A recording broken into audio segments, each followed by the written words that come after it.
Tu as l'impression que chaque dispute avec ton partenaire te laisse en miettes, que tu passes ta vie à attendre un message, que son humeur dicte la tienne. Peut-être que tes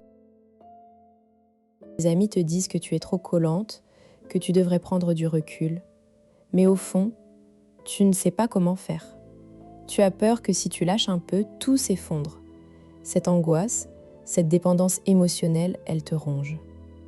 Tu veux en sortir, mais tu as l'impression que c'est plus fort que toi. Tu te sens faible, coupable et tu ne comprends pas pourquoi tu es comme ça. Pourtant, il y a des gens qui semblent vivre leur relation sereinement. Ils ne s'effondrent pas à la moindre tension. Ils gardent leur équilibre. Tu te demandes quel est leur secret. Tu te demandes si un jour tu pourras être comme eux. Bonne nouvelle, ce n'est pas une question de caractère. C'est une question de mécanisme que tu peux comprendre et changer. Dans cette vidéo, tu vas découvrir comment identifier si tu es trop dépendante émotionnellement. Pas à travers des clichés, mais à travers la science. Et surtout, tu vas recevoir 3 techniques concrètes pour reprendre le contrôle. Tu sauras reconnaître les signes chez toi et tu sauras quoi faire pour t'en libérer. Tu vas comprendre pourquoi tu es dépendante et comment arrêter de l'être. Pas de promesses vagues, des méthodes que tu peux appliquer ce soir.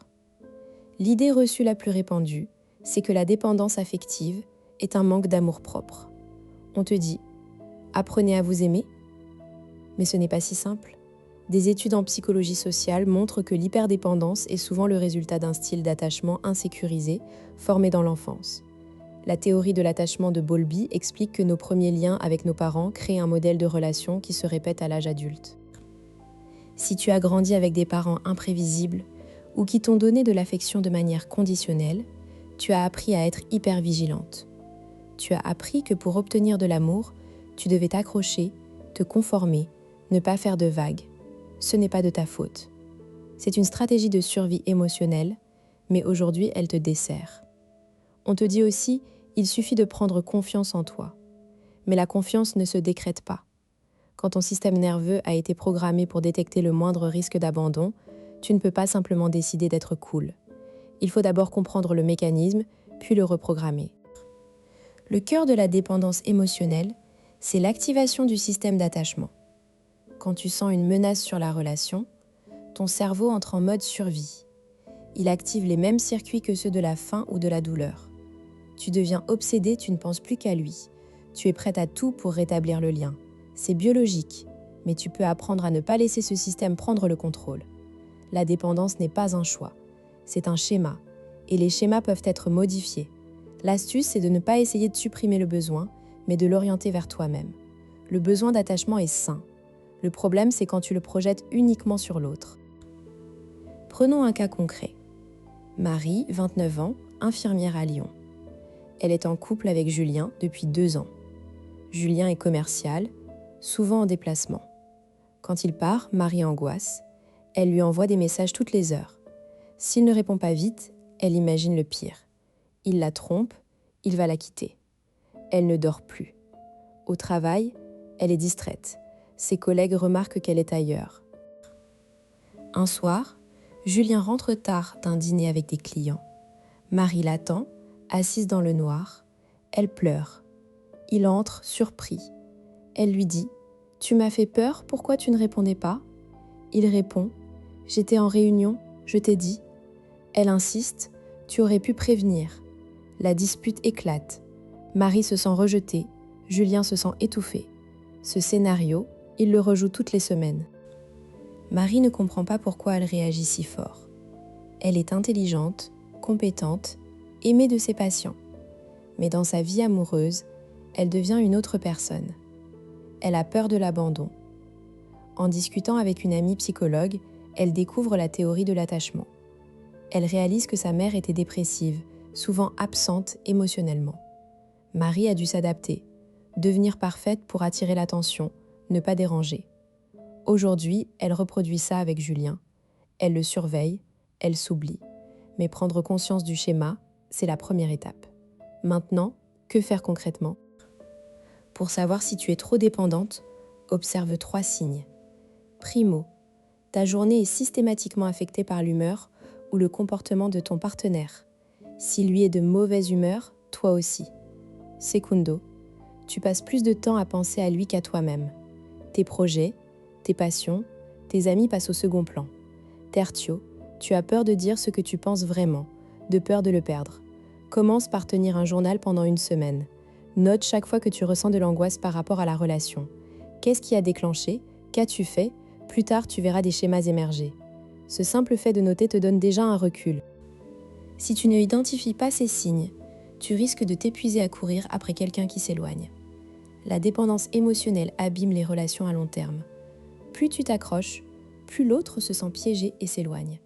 C'est le piège de l'anxiété. En comprenant le mécanisme, tu peux arrêter le cercle vicieux. Tu vas aussi attirer des partenaires qui ne sont pas disponibles émotionnellement, car ce schéma te semble familier. Tu vas confondre intensité et amour. Et tu vas passer à côté de relations saines et stables. Le changement est crucial pour ton bien-être.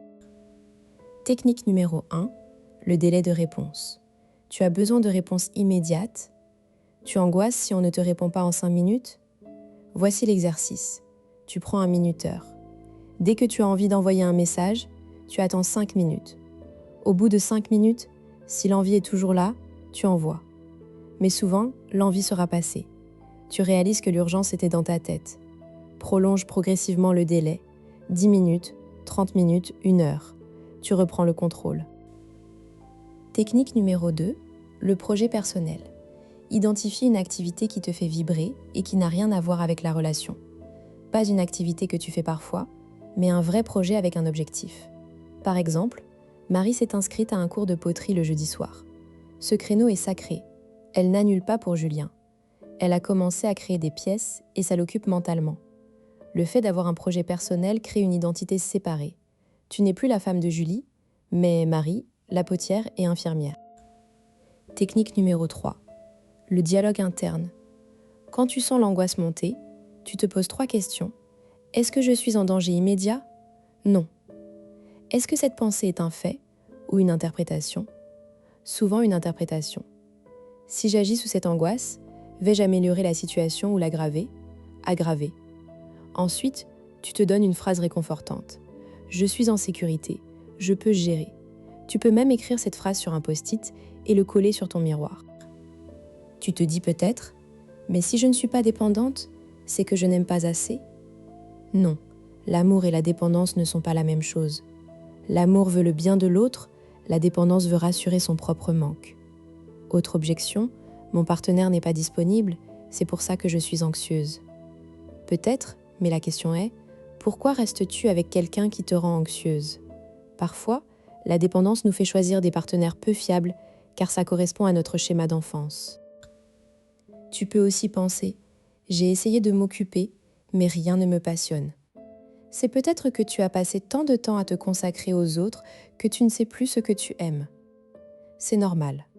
Commence petit. Essaie une nouvelle activité chaque semaine, sans pression. Le but n'est pas de trouver une passion tout de suite, mais de réactiver ta capacité à ressentir du plaisir pour toi-même. Tu es venu ici parce que tu sentais que quelque chose n'allait pas dans ta relation. Cette intuition est précieuse.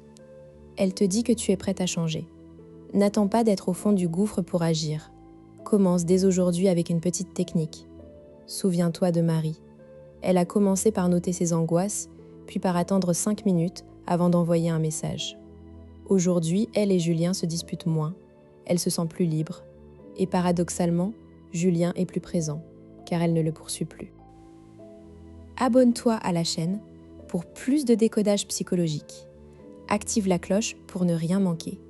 Et toi, quelle est la première technique que tu vas essayer ce soir? Dis-le en commentaire. À très vite. Tu es venu ici parce que tu sentais que quelque chose n'allait pas dans ta relation. Cette intuition est précieuse. Elle te dit que tu es prête à changer. N'attends pas d'être au fond du gouffre pour agir. Commence dès aujourd'hui avec une petite technique. Souviens-toi de Marie. Elle a commencé par noter ses angoisses, puis par attendre 5 minutes avant d'envoyer un message. Aujourd'hui, elle et Julien se disputent moins, elle se sent plus libre, et paradoxalement, Julien est plus présent car elle ne le poursuit plus. Abonne-toi à la chaîne pour plus de décodage psychologique. Active la cloche pour ne rien manquer.